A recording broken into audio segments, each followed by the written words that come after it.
पूरी दुनिया में पंछियों की 10,000 से भी ज्यादा प्रजातियां पाई जाती हैं। सभी के वही 2 पंजे, 2 पंख और 1 गर्दन होती है। लेकिन इन्हीं में से एक ऐसा पंछी है जिसकी एक अलग ही पहचान है, जो आसमान का सीना चीर के हजारों मीटर ऊपर 120 किलोमीटर प्रति घंटा की रफ्तार से उड़ता है, जो खुद के कई गुना अधिक वजन के शिकार को भी अपने पंजों पे दबोच कर उड़ जाता है। और इसीलिए उसे पंछियों का राजा कहा जाता है, जिसे हम बाज के नाम से जानते हैं। और एक बाज इतना ऊंचा मुकाम हासिल करता है अपनी ट्रेनिंग और अपनी पुनर्जन्म की वजह से। अगर आप भी इस दुनिया में एक मुकाम हासिल करना चाहते हैं तो एक बाज को बाज बनने का पूरा सफर आपको जानना बहुत जरूरी है, क्योंकि 25 से 30 की उम्र तक आने के बाद भी लोगों को रिस्क लेने से डर लगता है। लेकिन एक बाज की जीवन की शुरुआत ही रिस्क से ही होती है। जिस उम्र में बाकी पंछियों के बच्चे सिर्फ चींची करना सीखते हैं,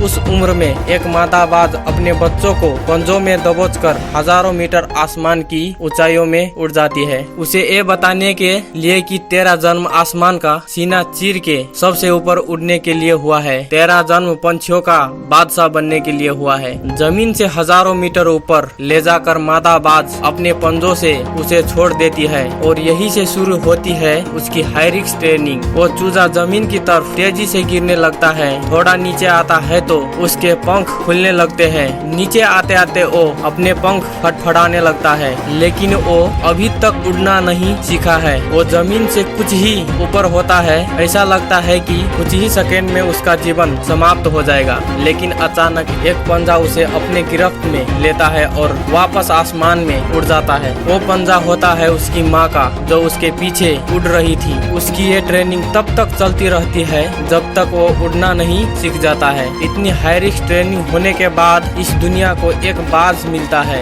बारिश के वक्त जब सारे पंछी आश्रय की तलाश करते हैं, तब यही बाज उसी बारिश में आसमान को चीरते हुए ऊपर निकल जाता है और बादल से कहता है, तू बरस ले, कितना बरसेगा, और फिर नीचे आकर चैलेंज करता है। एक बाज की उम्र लगभग 70 साल की होती है। जब वो 40 साल का होता है तब एक परेशानी उसकी जिंदगी में मौत बनकर आती है, जो आपकी परेशानियों की तुलना में बहुत बड़ी होती है, क्योंकि 40 साल की उम्र में बाज की चोंच इतनी मुड़ जाती है कि उसे शिकार निगलने में बहुत परेशानी होती है। उसके पंख भारी हो जाते हैं, छाती से चिपकने लगते हैं, जिससे उड़ना बहुत मुश्किल हो जाता है। उसके पंजे लंबे और लचीले हो जाते हैं, जिससे वो शिकार को सही से नहीं पकड़ पाता। अब उस बाज के पास सिर्फ 3 रास्ते होते हैं। वो अपने शरीर त्याग सकता है, गिद्ध की तरह छोड़े हुए भोजन पे निर्भर हो जाए, और सबसे कठिन और पीड़ादायक रास्ता अपने आप को पुनः स्थापित फिर से आसमान का सीना चीर कर उड़ने का।